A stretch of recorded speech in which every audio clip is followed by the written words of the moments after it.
The Italian tune-up. Have you heard of this? Of course you have. If you haven't, it's a slang term used to describe a way of driving to get your engine to run better and get rid of all the nasty, gunky stuff that's clogging it up and stopping it from running properly. With something like this petrol-powered Rover, it's not normally a problem. Petrol engines can pootle around at low revs all the time and not really suffer. Diesel, on the other hand, which has been the preferred choice of most people wanting a bit of fuel economy and torque, is what you go for. However, they don't really appreciate being mollycoddled. And if you're going to drive it around like you're scared of it, you're going to get problems. And I believe that this Mercedes, with its 217,000 miles, might just be a bit clogged up. I was finding on my trip to work and back, which is about 3 miles, my petrol-powered car was doing better on fuel than the diesel. And particularly in the winter months, diesel's just not good. You don't get any heat in the cabin, you find yourself glugging through loads and loads of fuel, and the thing ends up stinking like a gorilla's armpit. However, it's not good enough to just thrash your car. That just causes damage. You need to go about it in a rather specific way. So I looked up on the best way to do this, and that's exactly what I'm going to do. First of all though, I think it would be wise of me to see if I can find the bonnet catch. Where's it gone? Check the oil. Make sure it's not low. That's fine. Now I've had the chap next door called Andy, whose name I won't tell you, clear the codes on this car so that the engine management light goes off. It has been on and off quite a bit regularly, and then suddenly it was staying on permanently. Actually, he was quite surprised by the number of things that came up in the reading. Cleared them all off, and only one of them came back to do with the alternator, which isn't going to affect the fuel economy. And that's obviously working because the battery's charging. First though, why do I think that an Italian tune-up may work for this car? Well, it is high mileage.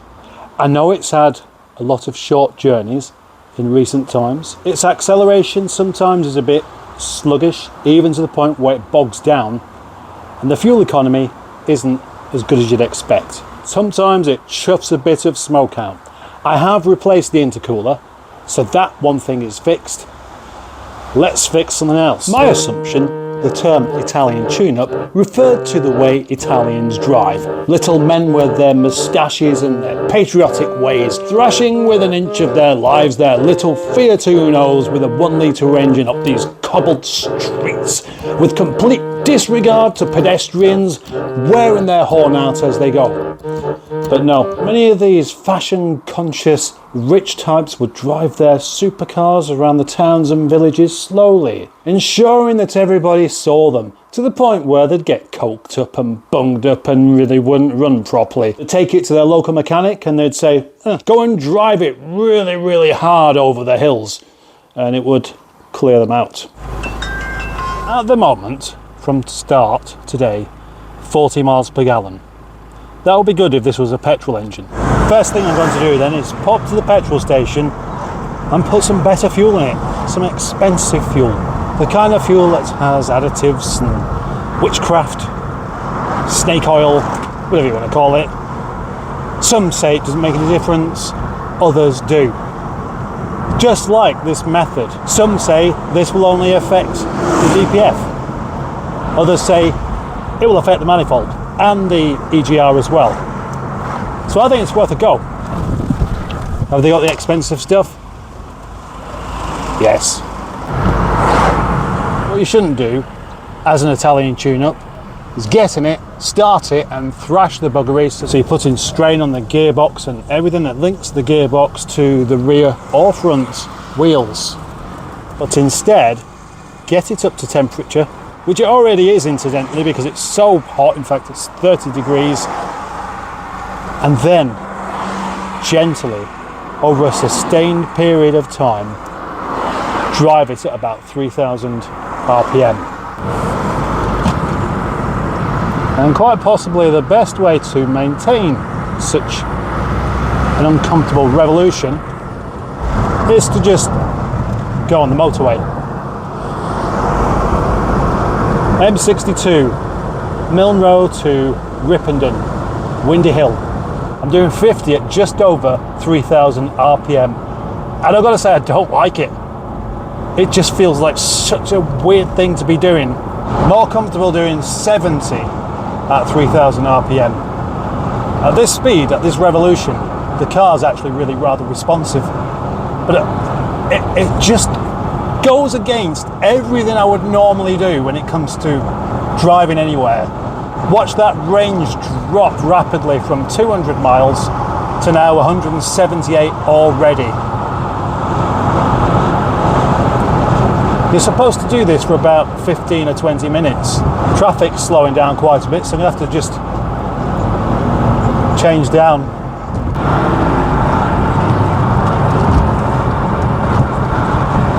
This feels like it's revving too highly, even if it was a petrol at just over 3,000 RPM. And the thing is, this car would easily pull up this hill in 6th gear.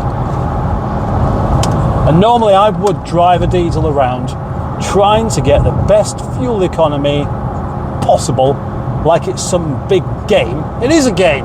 It is a game. Fuel economy, hypermiling, it's all a big game. It's a big game to me, and I know it's a big game to other people as well. I'm going to run out of road as well. That's the only trouble, because I'm going to be going back downhill, which also isn't really what you want. So, I know where I'll go. This is a 50 limit down here, so I'm going to have to just do it in 3rd gear, and my range is down to 136 miles. I do hope this works, otherwise it's going to be quite a big old waste of fuel. Then I'm going downhill a bit here, and really what you want is to be going uphill to really get that heat. If I was the passenger in this car right now and I didn't know what was going on, I would be really cringing lots and lots and going, change gear, just change gear, let the poor car do its job properly without you thrashing it. But I'm not thrashing it. I'm just driving it at a sustained revolution, or trying to. I can't change down to 2nd, but I've slowed down quite a bit now, down to just over 40 miles per hour.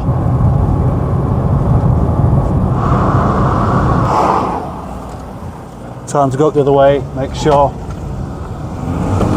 clear behind me.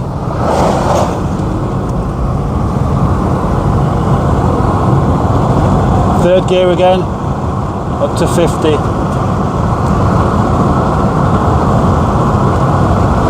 This really needs to work, otherwise I'm going to be right pissed off. Makes me feel like I'm in my 80s rather than 50s driving like this. Really enjoying this in some ways. This motor does suit these roads really well. You wouldn't think it.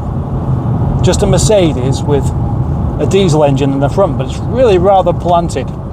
Anyway, that's off topic, isn't it? So imagine then again saying that it makes me feel like an old man. Also off topic, but it goes in the video.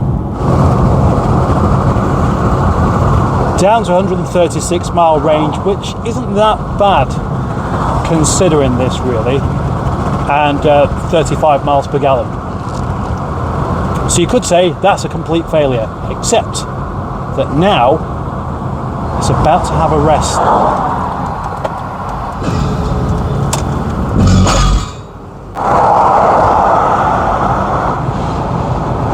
$130, $131, $132, back up to 36 miles per gallon. Off the motorway, all safe, didn't explode, back up to 39 miles per gallon and a range of 169 miles, which hopefully will go up. Now I've just got to see if it makes any difference. Temperature's gone back down to where I'd expect it to be, so let's see what it'll do on the industrial park. Drop it into 2nd gear.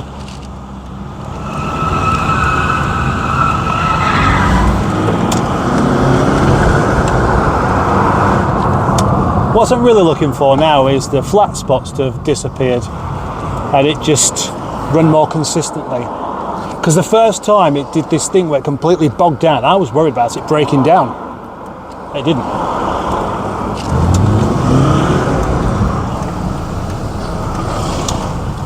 The obvious question now is, did it work? Well,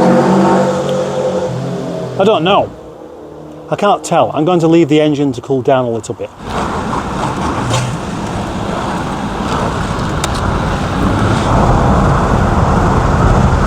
Back to driving sensibly. I've reset the trip computer. If I can get more than 40 miles per gallon on the way back, then I'll assume that something has worked. And if I can't, then I'll assume that nothing has worked. And then maybe it wasn't so clogged up in the first place. Maybe the EGR is fine, although I could just take it off. Maybe the inlet manifold is fine. Maybe I'm just expecting a bit more than is really available.